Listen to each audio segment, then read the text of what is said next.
This is my story.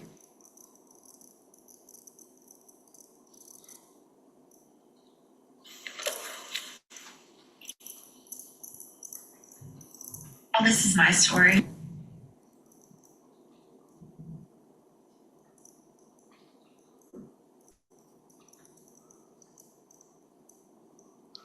Okay. We'll be there soon. Um,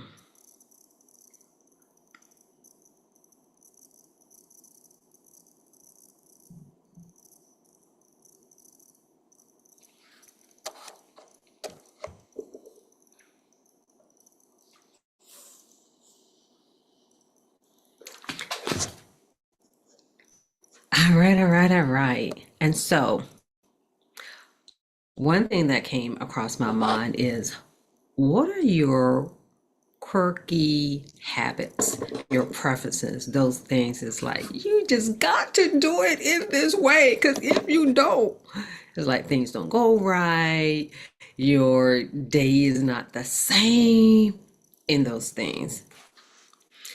Now, when I was thinking about this, I was also thinking about learning styles. And when it comes to your learning styles, I'm going to say this is that one, that's going to help you in your business because many of us have gone to, math classes and coaching programs at some point, and hopefully you're still in one. And one thing that I will tell you is that if you do not know and understand your learning style, you would definitely be all over the place. And I can remember when I was younger, I want to say as young as maybe the seventh grade. I know I was in high school.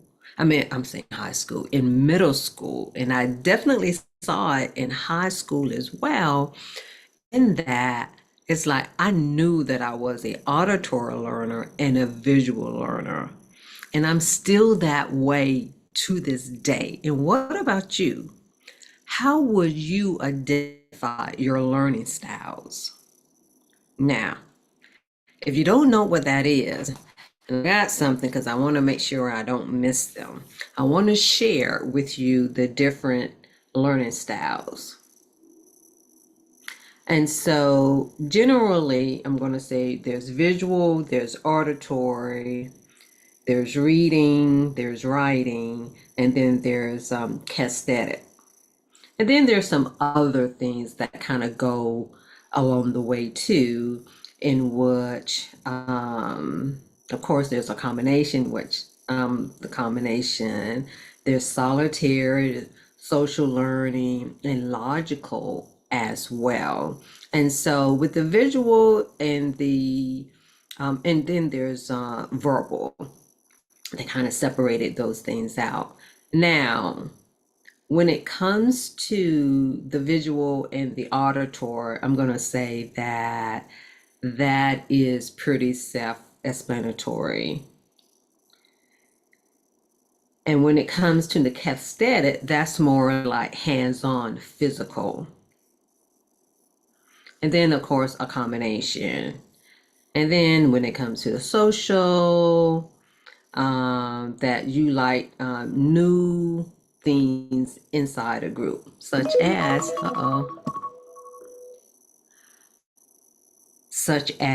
like in a mastermind, in a master class, being in community, and then solitary. And I would say I like a combination of those two. And then of course, they did separate verbal, where words are your strong points. You prefer to use words both in speech and in writing. Um, and when I think of auditory, it's about hearing. And I think of visual, of course, it's about seeing. Because, like I said, when I was in middle school, I was like, I am an auditory and a visual learner. And literally, even at that time, and even now, in that, if I hear it, I got to see it in my mind. If I see it, I got to say it, at least when I say whisper it to myself, I don't actually have to whisper it, but definitely I have to, what I mean, talk to myself, the self-talk. And if I don't, it's like that information is it just like going one ear and out the other. So tell me, I like to hear from you. What is your learning style? Because as an entrepreneur, that is so important because of the fact if you do not know your learning style, that is not just preferences, per se. It's like, oh, it's just something that you like. And, I'm going to say this in that for each person, sometimes it's just innate, sometimes it's just natural. And then for others, sometimes it could be because of the way that you learn. You may have special abilities of learning in a certain way. And so, in saying that, where it comes into you, being an entrepreneur, because by us having a purpose, by us having a calling, having a movement, having a ministry, having a mission, it's also what goes on in the background. And so, in saying that, not just in honing in on your skills, honing in and learning different things about your industry. That pretty much comes pretty natural for you, but also learning the business side of it. So when it comes to new information, how are you taking that in? Like, even though I'm here, I'm talking about self-care, knowing your learning style is self-care. Because if you do not tune into your learning style, then you're going to be left behind. And then it's going to cause so much fogginess. You see where that is going? Because sometimes, y'all, we can be the cause for our own discomfort and internal chaos.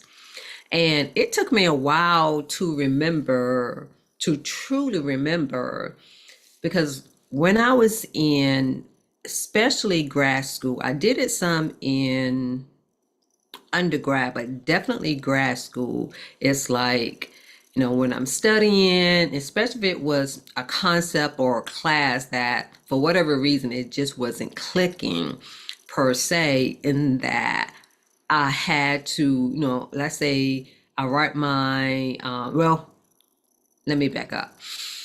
Take that deep breath because I'm about to go all over the place. So one of the things that I ended up doing was that I would end up reading the material and then summarizing the material, meaning I had to write it down, I had to see it, I had to hear it, I had to repeat it in that way. And to me, that was the visual part, even though some people may say, well, that's verbal. Okay. But that's what I did. And then when I went to class, I had to hear, so I had to write it down and I had to visualize it and then go back and repeat it. The reason that I'm saying that, because of the fact when it comes to your daily routines, how you do things, the preferences that you have, sometimes it may seem the long way, but you got to do what you got to do so that you can retain the information, so it can become a part of you, and so that your mind won't be so cluttered. Because if not, you have all of this information and really nowhere to go. We do a lot in our mind anyway. And you're like, Sharon, why are you talking about this? This is about entrepreneurship, because of the fact if you do not understand your own learning style, and I'm going to say this too, even though generally when it comes to presenting, we try to touch on all of those points, especially the main ones, when it comes to visual, auditory, writing, and kinesthetic.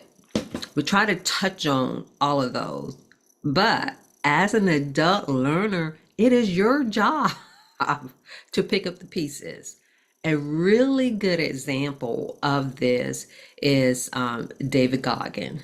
You know, if you don't know who he is, look him up. But pretty much he is a, multi, athlete in and of itself. And some people would say he's extreme. And it's not that his story is just motivational, but he is real.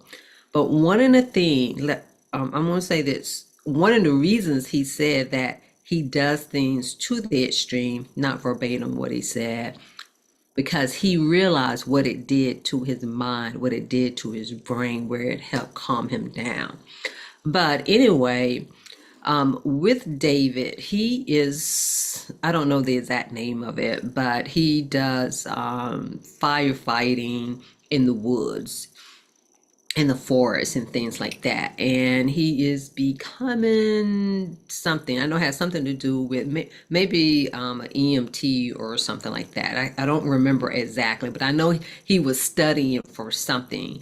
And he was saying because he has a learning disability, he had to learn how to study. And he was saying even at his later adult age, what he does, let's just say there is a chapter, he has to take day by day, every day, or at least most days, to look at that chapter, to look at the words, and for words that he's not familiar with, to write those things down, kind of like one by one. And it may seem tedious, but it's not, because it's one of the things that he does in order to learn and so that he can understand. So what I'm saying to you, because we know that being in business, if you don't know, you will know, is that it is the business side of it. And I always like to say, especially for those of us who are heart centered, some of you, I'm going to say a few of you, if you're a strategist and you're result driven, it comes easy. But for the rest of us, because we're in our purpose and our mission, the business side doesn't come natural. So what that means is it's not just about quote unquote being in coaching programs and you're like being studious and you're learning. Put it like this, the test is real life.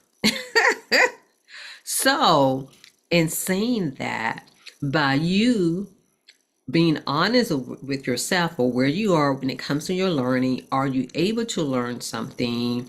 And it's not about knowing the information, it's about implementing the information. And so the world is your lab, and that's something that I've really instilled, embracing that particular concept, because we just want the results when we put it out. But one of the things I came across, y'all, in that I'm still here, I'm bending down to grab something.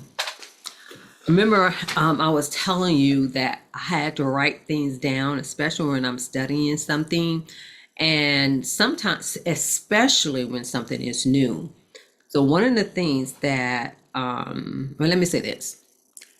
For those of you who don't know me, there was a time, and I tell you that story, but there was a time in which I ended up studying and getting, my personal training certification. And for any one of you who have went through that, for some of you it may be easy, and some not. But there were some concepts I'm like, what is all of this? You know what I'm saying? But y'all, look at this. Index cards, handwritten, different things just for me to study for that test. I'm printing out different things, writing them out. And so sometimes we need to go in study mode. And one thing that I realize, especially when it comes to marketing, that's one of the things that I'm starting to do, is to really write out these concepts, have different examples. But again, do what you got to do so that when it comes to you learning and understanding, but more so to be able to execute and implement what you're learning is the most important. Again, you are responsible and accountable for your own learning. It's not always, sometimes it could be people can probably explain things a little better, maybe break them down and things like that. But just realize your study habits, the way that you learn, is a form of self-care, meaning the things that you do, the routine that you have when it comes to that. And so look at your routine and your preferences because of the fact, I'm going to say, yeah, generally we need to be flexible, but then at the same time, I'm going to say for what you have control over, you control that. Since I know that I am auditory and a visual learner, I used to think that it was like 50-50. No, no, no, no, no. It is 51% auditory. It really is. It really is. And you're like, Sharon, why is all of this is important by me being an entrepreneur, by me doing all of this? Because if you are not aware of how you learn, it causes more stress, you get overwhelmed, and you don't know what to do. You could become overstimulated. And again, it is about doing the same thing over and over and over again. So it's okay if you have a certain, way of doing something, if you do things in a certain order. Now, what I will say, especially if you have a preference that it just has to be in this way. Now, one thing I would say, I don't expect others to accommodate me. I accommodate myself. I make those adjustments. So I encourage you to do the same. I mean, not unless I would say there is some type of accommodation that is needed in your learning. That's different. I'm not talking about that. I'm talking about just doing the extra things that need to be done. And I'm so glad I'm having this conversation with you all because it just reiterated to me what I need to do so that my mind would not have so much information. And so sometimes some people, because of the way you do something, they may look at it as being, a little quirky habit or something that you may do. But hey, if it's the thing that keep you going, but also if it's the thing to pretty much like when it comes to your nervous system, where it keeps your nervous system, I want to say, balanced. It keeps your nervous system from not being overstimulated, overwhelmed, or feels like it's in chaos. Because what ends up happening is that when you are all over the place, you end up not getting anything done, or it takes you longer to get something done. And some of it too is maybe you may be able to test. So now that you know that when it comes to your learning style, what are you doing so that you can, pretty much feed that? Because the more that you're able to really embrace your learning style, and it may take a little longer to do certain things, but I'm going to say it's worth it. You know why? Because it decreases the internal chaos within you. I got all kind of things going off in here.